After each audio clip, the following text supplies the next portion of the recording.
우리가 대림절을 보내면서 하나님의 평화와 사랑이 가득한 세상 되기를 기도하는 이 좋은 시기에 갑작스러운 대통령의 비상계엄 선포와 이에 이어진 일련의 사태는 우리 모두를 매우 걱정스럽고 슬프게 했습니다.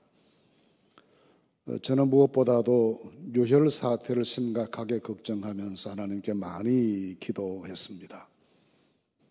불행 중 다행을 유혈 사태로 이어지진 않았지만 우리가 얼마나 불안정한 시기를 살아가고 있는지를 재확인한 걱정스러운 시간들이었습니다. 시편 127편 1절 말씀에 여호와께서 집을 세우지 아니하시면 세우는 자의 수고가 헛되고 여호와께서 성을 지키지 아니하시면 파수꾼의 깨어 있음이 허사도다라는 말씀이 가슴 깊이 다가온 시간이었습니다. 다시 한번 우리의 혼란한 역사 현실 위에 하나님께서 함께 해주시고 자비와 긍휼을 베풀어 주시기를 간절히 기도하게 됩니다. 이스라엘의 역사를 보면 우리 역사와 너무 많이 닮았다는 생각을 하게 됩니다. 작은 영토와 만성적인 자원 부족, 주변의 강대국들로부터 항상 위협당했던 순환의 역사, 그 남북으로 분단된 분열 왕국의 역사와 식민지 경험 등 많은 점에서 공통점이 있습니다. 어려움이 많은 역사였습니다. 그런가 유다 왕국의 내부적인 갈등도 심했습니다. 특히 권력 구조의 갈등이 심했는데 왕실을 중심으로 한 중앙 권력이 있었던가 하면 지방 권력을 장악했던 지파 세력들도 있었습니다. 그리고 제사장들로 대표되는 종교 권력도 한 축을 차지했습니다. 이런 다양한 권력들이 경쟁하고 충돌하면서 나라 안이 언제나 평탄치 못했고 어지러웠습니다. 이런 혼돈의 역사 속에서 나라의 중심을 잡고 국민들과 모든 권력 집단들을 지도하는 사람들이 있었는데 바로 선지자들이었습니다. 다윗 시대의 나단 선지자나 요아스 왕 시대의 여호야다나 우시야 시대의 스가랴 그리고 히스기야 시대의 이사야 선지자 등 탁월하고 충성된 선지자들이 나라를 바르게 가르치고 권력을 책망하고 또 권력과 국민들이 그 책망을 기꺼이 수용하던 시기에는 번영과 희망이 넘쳐나는 나라가 되었습니다. 이렇게 선지자들이 바르게 서서 충성할 때는 언제나 나라의 중심이 잡혀가 안정적이었지만 선지자들이 타락했을 때는 대책 없는 혼란이 나라에 이어졌습니다. 대표적인 경우가 예레미야 시대였습니다. 예레미야는 끝없이 시대의 위기를 경고했습니다. 그러나 권력에 아부했던 거짓 선지자들은 안전과 평강을 남발했습니다. 심지어 거짓 선지자들은 예레미야에게 너는 여호와의 이름으로 예언하지 말라. 그러다가 우리 손에 죽을 것이다라며 협박과 위협을 멈추지 않았습니다. 결국 이런 거짓 선지자들의 준동은 나라의 몰락으로 이어졌습니다. 선지자들의 역할은 국가 흥망을 좌우하는 대단히 중요한 역할이었습니다. 한편에 서서 진영 논리에 가담하고 권력에 부역하고 사회적 혼란을 부추기게 되면 나라는 망하는 길로 갈 수밖에 없었습니다. 언제나 국가 사회의 중심에 서 있어야 하고 진실편에 말해야 하고 하나님께만 순종하고 충성해야 합니다. 이것이 과거 선지자들의 길이었고 오늘 교회에 주어진 근본적인 우리의 책임이요 도리입니다. 이렇게 나라의 역사가 계속 어려웠기 때문에 나타났던 선지자들마다 한결같이 했던 공통의 메시지가 있었습니다. 어렵고 힘들지만 하나님께서 우리와 함께 계신다라는 임마누엘의 신앙이었습니다. 오늘 본문 말씀도 마찬가지 맥락에서 임마누엘의 은총을 강조하고 있습니다. 이 말씀은 유다왕 아하스 시대의 역사입니다. 아하스는 BC 742년에서 727년까지 재위했던 유다 왕국의 왕이었는데 대체로 악한 왕이었다라고 평가받는 사람입니다. 그의 시대 북왕국 이스라엘과 또 아람의 왕 르신이 동맹을 결성해서 예루살렘을 침공한 사건이 이 말씀의 배경입니다. 이 사태에 왕과 백성의 마음이 숲이 바람에 흔들리듯 흔들렸다고 했습니다. 광경을 보면서 선지자 이사야는 적의 동맹군은 연기 나는 두 부지깽이 그루터기에 불과하니 두려워하지 말라고 권고했습니다. 그러나 왕의 두려움은 점점 더 심해졌습니다. 11절 말씀에서는 하나님께 구하라고 했지만 그는 하나님께 구하지 않으면서 그는 하나님의 징조를 구하는 하나님을 시험하는 일을 하지 않겠다며 기도를 거절합니다. 어찌 보면 하나님을 시험하지 않겠다는 매우 경건한 모습처럼 보이지만 사실은 자기에게 계획이 있었기 때문이었는데 북쪽에 있는 강대국 아수르의 지원군을 요청해 두었기 때문입니다. 그는 신앙과 경건을 가장하여 하나님의 말씀을 거절하고 결과적으로는 나라와 백성을 괴롭게 만드는 왕이 되고 말았습니다. 1월 13절 말씀에서 이렇게 말합니다. 이사야가 이르되 다윗의 집이여 원하건대 들을지어다. 너희가 사람을 괴롭히고서 그것을 작은 일로 여겨 또 나의 하나님을 괴롭게 하려 하느냐라고 했습니다. 쉬운 우리말로 번역해 보면 그때 이사야가 유다왕 아하스를 향해 말했습니다. 다윗 왕실은 잘 들으시오. 그대들 다윗 왕실은 하나님의 인내를 백성들의 인내를 시험하는 것으로 충분치 않아서 이제는 하나님의 인내까지도 시험할 참이요 라는 책망의 말씀입니다. 사실 이 말씀처럼 아하스는 이때부터 친아수르 정책을 일관되게 펼쳐나갑니다. 열왕기하 16장 7절 말씀은 그가 아수르의 왕 디글랏 빌레셀에게 나는 당신의 종이고 나는 당신의 아들입니다며 그 앞에 무릎을 꿇고 비굴한 모습을 보입니다. 후에 그는 아예 다메섹으로 가서 거기 거주하면서 그곳에 태양신의 신전을 보고 예루살렘 성전도 그렇게 고치도록 지시하는가 하면 아수르의 전체 숭배 종교를 이스라엘에 도입하여 종교를 혼탁하게 만들었습니다. 그는 말 그대로 하나님의 자비하심과 인내를 시험했던 사람입니다. 이런 변절과 타락의 출발점이 하나님께 구하라고 하는 선지자의 권고를 무시하면서부터였습니다. 아람과 북왕국 이스라엘의 동맹이 유다 왕국을 공격했을 때 이사야는 하나님의 은총에 의지해야 된다고 주장하면서 너희가 굳게 믿지 아니하면 너희는 굳게 서지 못할 것이다라고 경고했습니다. 그리고 유명한 14절 말씀이 선포되게 됩니다. 그러므로 주께서 친히 징조를 너에게 주실 것이라. 보라 처녀가 잉태하여 아들을 낳을 것이요 그의 이름을 임마누엘이라 하리라 하였습니다. 하나님이 함께 하심을 믿을 수 있는 징조를 줄 것인데 그 징조가 처녀가 잉태하여 아들을 낳게 되어 그 이름이 임마누엘이 될 것이다 라는 말씀입니다. 이 말씀 후에 예수님의 탄생을 예고한 마리아의 남편 요셉에게 나타난 천사가 전한 예수님의 수태고지 말씀으로 인용되었습니다. 그런데 이사야 당시 이 말씀은 또 다른 의미가 있었습니다. 하나님께서 한 아기를 세상에 태어나게 하실 터인데 그것이 하나님께서 그들과 함께 계심의 증거가 된다라는 말씀입니다. 그렇게 태어난 아기를 어떤 해석자는 이사야의 아들이다 말하기도 하고 또 어떤 사람은 아하스의 아들 히스기야의 출생이라고도 말합니다. 어느 해석도 가능성이 있지만 또 완전하지는 않습니다. 분명한 것은 한 아기의 출생이 하나님께서 그들과 함께 하심의 증거라고 말하면서 임마누엘 신앙, 하나님께서 우리와 함께 하신다는 그 신앙을 회복하는 것이 이 위기를 극복해 나가는 유일의 길이다라고 말씀하는 것입니다. 국가가 외국 동맹국들의 침공으로 위기에 빠졌습니다. 그런데 두려움에 빠진 왕은 아수르와의 동맹을 통해 위기 극복을 시도합니다.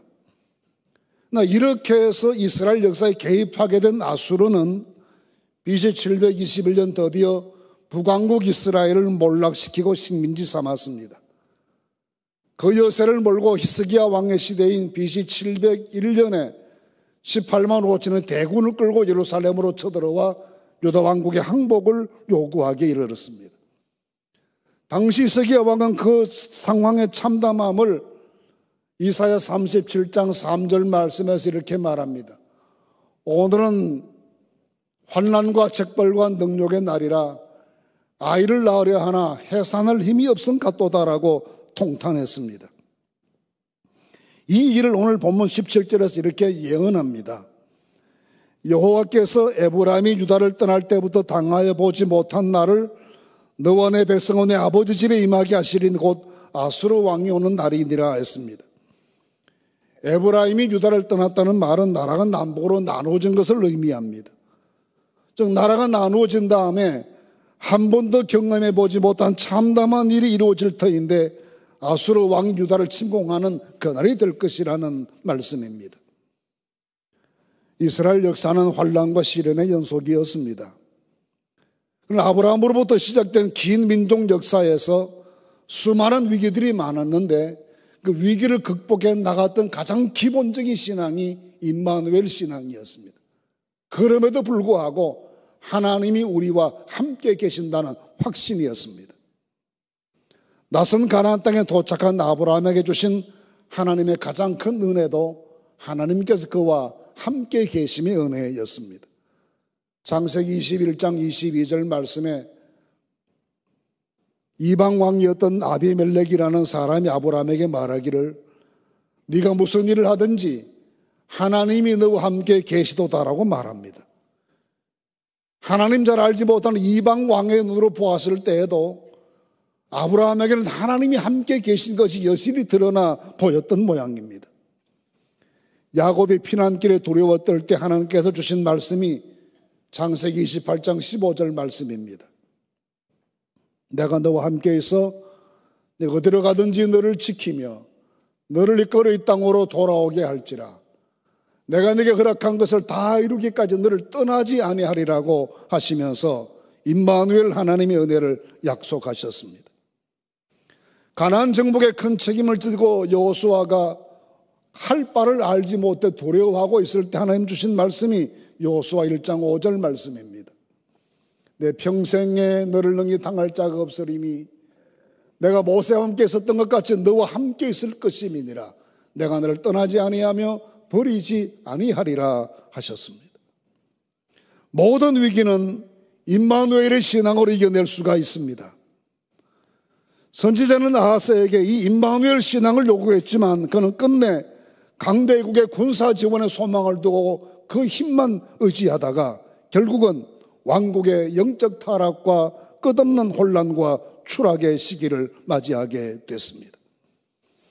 이 안타까운 역사가 우리에게 전하는 간절한 메시지가 있습니다. 어떤 어려운 일이 우리 앞에 다가올 때에도 하나님 우리와 함께 계신다. 하나님께서 우리와 함께 계신다. 떠나지 아니하신다. 지키시고 도우신다. 굳게 믿으라는 말씀입니다. 오늘 우리가 이 아침에 이 믿음을 굳게 가지실 수 있기를 바랍니다. 이 믿음을 굳게 할 수 있을 때 하나님께서 우리와 함께 계실 뿐 아니라 일하시기 시작하실 줄로 믿습니다. 그런데 본문의 임마누엘 신앙은 마태복음 1장으로 연결됩니다. 주의 모친 마리아가 성령의 능력으로 잉태했습니다. 이 비밀스러운 사실을 알지 못했던 남편 요셉은 마리아와의 관계를 조용히 청산하려 했습니다. 그때 하나님의 천사가 요셉에게 들려준 말씀이 마태복음 1장 20절 이하의 말씀입니다. 주의 사자가 현몽하여 이르되 다윗의 자손 요셉아 내 아내 마리아 데려오기를 무서워하지 말라. 그에게 잉태된 자는 성령으로 된 것이라. 아들을 낳으니 이름을 예수라 하라. 이는 그가 자기 백성을 그들의 죄에서 구원할 자이심이라 함이라. 보라, 처녀가 잉태하여 아들을 낳을 것이요 그의 이름은 임마누엘이라 하리라 하셨으니 이를 번역한즉 하나님이 우리와 함께 계시다 함이라 했습니다.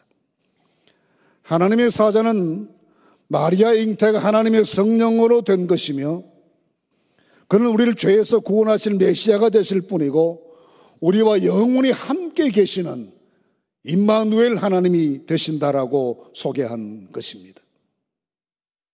여기 하나님이 우리와 함께 하신다고 했을 때 우리는 도대체 어떤 사람들입니까? 우리가 누구입니까? 우리는 죄가 나쁜 것인 줄 알지만 죄를 거절하지 못하고 죄의 세력에 굴복하는 존재들입니다. 그 죄가 가져오는 고통 때문에 힘겹고 소망 없는 인생을 버겁게 살아야 하는 고통 속의 존재이기도 합니다.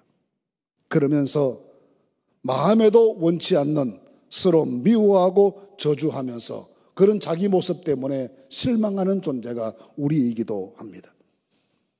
거역할 수 없는 죄성이 우리를 지배하는 것 때문에 이해하기보다는 비판하기에 더 빠르고 덮어주기보다는 덜 추워내는 일에 익숙하고 다른 사람의 상처를 치유해 주기보다는 아픈 약점을 자꾸 건드리기를 반복하는 초독한 존재가 우리 인간들입니다. 그런데 하나님께서 이런 우리와 함께 하시기 위해서 사람이 되셔서 우리 곁에 오셨습니다. 이 부분을 요한복음 1장 14절 말씀에서는 말씀이 육신이 되어 우리 가운데 거하심에 우리가 그의 영광을 보니 아버지의 독생자의 영광이요 은혜와 진리가 충만하더라 했습니다. 말씀이 육신이 되었다는 말씀은 하나님이 사람 되셨다는 말씀이고 우리 가운데 거하신다는 말씀은 우리 사는 곳에 사람 되어 오신 하나님께서 함께 사신다는 의미입니다. 거하다라는 말의 헬라어 표현은 천막치고 함께 산다는 뜻입니다. 아모디 구절의 배경은 구약의 성막 위에 하나님의 구름기둥 불기둥이 높이 솟아있는 것을 연상시키는 구절입니다. 구름기둥 불기둥이 하나님의 임재가 가시적인 표현으로 나타났던 것처럼 우리 삶의 현장에 하나님 함께 계시는 것의 증거가 예수님 세상에 오신 그 사실이라는 말씀입니다. 그래서 마태복음은 저 시작부터 예수님은 우리 가운데 함께 사시는 하나님이시다라는 말씀입니다. 이사야 시대의 역사적인 위기에서 가장 필요한 신앙이 임마누엘 신앙이었던 것처럼 하나님의 아들이 세상에 오신 것을 바라본 우리의 믿음도 이분은 우리 가운데 계신 하나님이시다. 이분이 세상에 오신 것은 하나님이 우리와 함께 계신 것의 증거이다라고 믿는 이 믿음이 우리에게 필요하다는 것입니다. 21세기가 되면서 특히 두드러지는 세계적인 현상이 도시화의 가속화라고 진단합니다. 캠브리지 대학의 필립 셀드레이크 교수는 21세기의 4분의 1, 25년을 보내면서 발견된 세계적 현상이 거대 도시화 현상이라고 했습니다. 모든 사람이 도시에 살게 되는 그런 시대가 왔다는 것입니다. 수년 내 전 세계 인구의 75%가 도시 생활을 하게 될 것이라고 전망합니다. 생활이 더 편리하고 더 많은 소득과 교육의 기회를 가질 수가 있기 때문입니다. 현대사회가 줄 수 있는 각종 기회가 도시에 더 많이 있다고 기대하면서 도시에 모이고 도시형의 문화가 모든 지역을 편만하게 만듭니다. 실패하고 불행해지기 위해 도시로 모이는 사람이 어디에 있겠습니까? 그런데 도시와의 이면에는 슬럼화가 공존합니다. 인구가 밀집한 도시에 살면서 사람들은 더 외로워집니다. 은둔형 외톨이가 도시에 더 많고 고독사의 대부분도 도시에서 이루어집니다. 모든 것이 풍부한 도시인데 기댈 곳이 많고 기댈 곳이 없고 거래는 많은데 인격적인 교제는 어려워집니다. 그래서 사람과 사람 사이에 사람 냄새 풍기지 않는 세상이 되었습니다. 현재도 도시 인구 6명 중에 한 사람은 극빈층이라고 하는데 2050년이 되면 전체 도시 인구 3분의 1이 빈곤층이 되어서 그 수가 세계적으로 30억이 될 것이다라고 전망합니다. 개인이 가진 인간적 가치와 존귀성은 무시되고 상호 연대와 협력도 허술해지게 되면서 점점 세상 속에 사랑이 식어지는 말세적인 현상이 심화될 것이라는 것입니다. 이것이 우리의 현실입니다. 이런 우리에게 하나님이 함께 계십니다. 마치 구유의 주님 오시듯 이 누추한 인생들 곁에 임마누엘 되신 예수님께서 성령 안에서 우리와 함께 계시는 것입니다. 그래서 마태복음은 처음부터 예수님을 임마누엘로 소개합니다. 임마누엘 신앙은 마태복음의 마지막까지 이어집니다. 28장 20절 끝구절에 보시면 볼지어다 내가 세상 끝날까지 너희와 항상 함께 있으리라고 약속하십니다. 오실 때 임마누엘이었던 예수님께서는 현재도 임마누엘로 계시고 장차에도 임마누엘로 함께 계실 것입니다. 우리와 함께 계시는 임마누엘 되시는 주님과 더불어 살아가는 이 삶의 평화와 기쁨이 모든 성도들에게 충만케 되실 수 있기를 바랍니다. 힘들고 어려운 시대일수록 우리 곁에 주님 계신다. 이 믿음으로 이겨내실 수 있기를 간절히 바랍니다. 구약시대 신앙의 조상들 선민 이스라엘 역사에서 가장 중요한 신앙 고백이 임마누엘이었다고 한다면 이 세상에 오신 예수님을 바라보는 신앙도 임마누엘 믿음입니다. 오늘 우리 역시 이 약속의 말씀을 믿고 세상 살아가는 나그네들입니다. 세상은 언제나 위험하고 힘겹고 예기치 못한 고통은 우리 삶을 버겁게 만듭니다. 그럼에도 이 모든 상황 속에 이겨낼 수 있는 것은 하나님께서 우리와 함께 계시기 때문입니다. 그런데 하나님께서 함께 계시는 사람은, 임마누엘의 믿음을 가지고 사는 사람은 어떻게 사는 삶을 사는 것이 옳겠습니까? 창세기 5장 말씀에 보시면 고대의 10조상들의 역사가 기록되어 있습니다. 10분 조상들의 역사를 기록하면서 똑같은 말로 기록합니다. 몇 년을 살면서 자녀들을 낳았다가 메세에 죽었다라는 표현입니다. 그런데 단 두 사람만 예외적인 표현이 있습니다. 에녹과 노아입니다.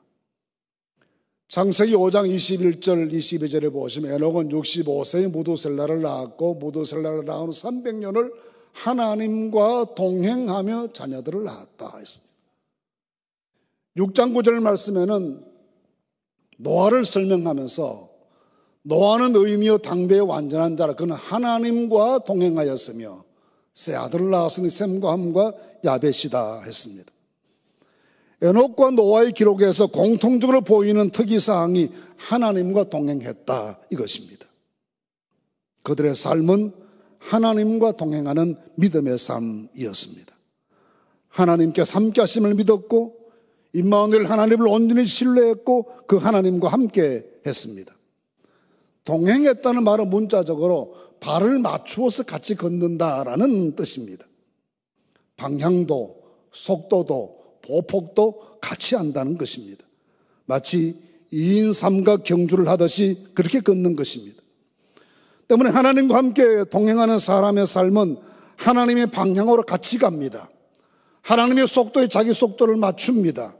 하나님과 보폭을 맞추어서 하나님과 두 발을 묶고 걷는 사람과 같이 살아갑니다. 이렇게 하나님과 동행하는 사람이 임마누엘의 믿음으로 사는 사람입니다. 그런데 이 임마누엘의 믿음으로 살아가는 사람은 하나님과만 동행한다고 생각하지는 않습니다.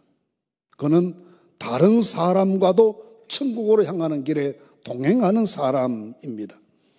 그래서 하나님과도 조화를 이루어 살지만 이웃과도 조화를 이루어 함께 걷는 사람입니다. 만약 그렇지 못하고 가인이 아벨을 대하듯 형제를 무시하고 대적하는 것은 그 존재를 말살시키는 또 다른 형태의 살인 행위가 되고 맙니다. 창세기 11장에 바벨탑 만든 이야기가 기록되어 있습니다. 4절에 보시면 성읍과 탑을 건설하여 그 탑 꼭대기를 하늘에 닿게 하여 우리 이름을 내고 온 지면에 흩어짐을 면하자 했습니다. 그렇다면 꼭대기 하늘에 닿은 곳에 살면서 흩어지기를 싫어했던 사람들은 누구이겠습니까? 그 꼭대기에 살 수 있는 사람은 극히 제한된 소수일 수밖에 없을 것이고 그들은 힘 있는 극소수 특권층이었을 것입니다. 나머지 대부분의 사람들은 그 공사를 위해 죽고 다치고 꼭대기층에 있는 화려한 사람들의 그 삶을 유지시키는 소모품처럼 취급되었겠지만 이 힘없는 사람들을 누가 돌보아 주긴 했겠습니까? 탑 꼭대기에 사는 사람은 다른 사람과 동행하는 사람도 아니었고 하나님과 동행하는 사람들도 아니었습니다. 자기들의 안전과 영광 그리고 사적인 이익을 위해 종교를 타락시키고 모든 사람을 노예화하고 도구화시키고 하나님 없는 주토피아를 꿈꾸었던 오만불손한 사람들입니다. 결국 그들은 분산과 진노에 직면해야 했습니다. 하나님이 심판을 받아 분산되고 난 다음에 불안하고 혼란스럽고 위험한 일들이 오랫동안 지속되었을 것입니다. 그런데 이 상황에서 아브라함이 등장합니다. 이 타락하고 불안하고 혼란한 세상을 구원할 책임을 지고 역사 무대에 등장하는 것입니다. 여기에 오늘 우리 교회의 사명도 존재합니다. 많은 것이 불안하고 미래가 더욱 불투명해지고 안정적 삶이 보장 못하는 시대일수록 교회의 역할과 책임은 더 비중이 커지게 됩니다. 우리는 분단 국가의 어려움만 가지고도 충분히 고통스럽습니다. 무거운 짐입니다. 여기에 첨예한 사회적 갈등과 정치가 국가를 자해하는 이 상황이 우리의 미래를 너무나 불안하게 만듭니다. 그러나 정치와 나라가 국민을 사랑하고 세심히 살피지 못할 때 교회의 책임과 역할은 더 중요하게 등장하게 됩니다. 그래서 우리는 과거보다 더 많이 기도해야 합니다. 힘들어하는 이웃들과 깊이 동행하고 위로하고 격려해야 합니다. 너희는 마음에 근심하지 말라. 하나님을 믿으니 또 나를 믿으라고 하신 주님의 말씀을 전할 수 있어야 합니다. 우리와 함께 하시기 위해서 사람이 되어 세상에 오신 임마누엘의 예수님 믿고 살아가는 사람은 우리 역시 힘들고 어려워하고 불안하고 공포에 뜨는 사람들과 함께 할 수 있는 사람이 되어야 하겠습니다. 우리 주님을 의지하고 그와 동행하고 우리가 서로 사랑하고 어려운 이웃을 돌보면서 이 어려운 시기를 잘 이겨나갈 수 있게 되기를 간절히 바랍니다. 주님께서 우리와 함께 계시기 위해 오셨던 것처럼 오늘도 함께 계실 것을 믿고 이 주님이 우리와 함께 계시는 것처럼 우리가 이웃과 더불어 함께 하면서 그들에게 희망과 기댈는 덕과 용기와 꿈을 주는 하나님의 거신 사명을 잘 감당해 나갈 수 있어야 하겠습니다. 우리 하나님은 임마누엘이십니다. 너무 걱정하지 마십시다. 나라에도 하나님이 함께 해주실 것입니다. 우리 기도하고 하나님께 맡기고 겸허히 우리 책임을 다해가면 위기를 넘어 새로운 기회로 가게 하신 하나님의 축복이 우리와 함께 하실 줄로 믿습니다. 다시 말씀드립니다. 우리 하나님은 임마누엘이십니다. 부족하지만 우리 곁에 계십니다. 죄 많지만 우리 곁에 떠나지 않으실 것입니다. 하나님 함께 계십니다.